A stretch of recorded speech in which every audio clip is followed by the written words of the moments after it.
በስመ አብ ወወልድ ወመንፈስ ቅዱስ አሐዱ አምላክ። ሚያዝያ 13 በዚህች ቀን ሁለት የከበሩ መነኮሳት የአባ ሜልዮስ አርድእት አባ ኢያሱና አባ ዮሴፍ በሰማዕትነት አረፉ።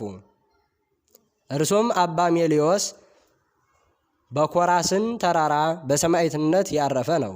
እነሆ መላው ምስክርነታቸው ከመንፈሳዊ አባታቸው አባ ሜልዮስ ጋራ በዚሁ ወር በ28 ቀን ተጽፎ አለ።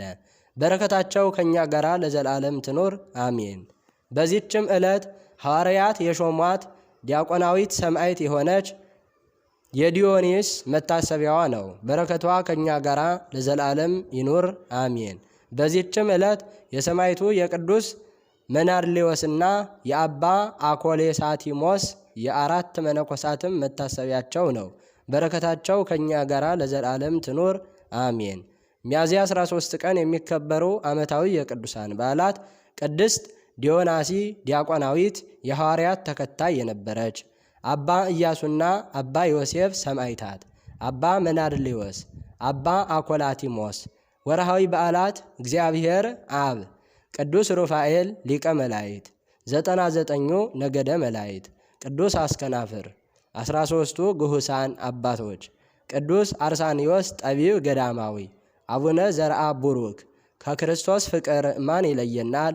መከራ ወይስ ጭንቀት ወይስ ስደት ወይስ ረሃብ ወይስ ራቁትነት ወይስ ፍርሃት ወይስ ሰይፍ ነውን? ስለ አንተ ቀኑን ሁሉ እንገደላለን፣ እንደሚታረዱ በጎች ተቆጠርን ተብሎ እንደተጻፈ ነው። በዚህ ሁሉ ግን በወደደን በእርሱ ከአሸናፊዎች እንበልጣለን።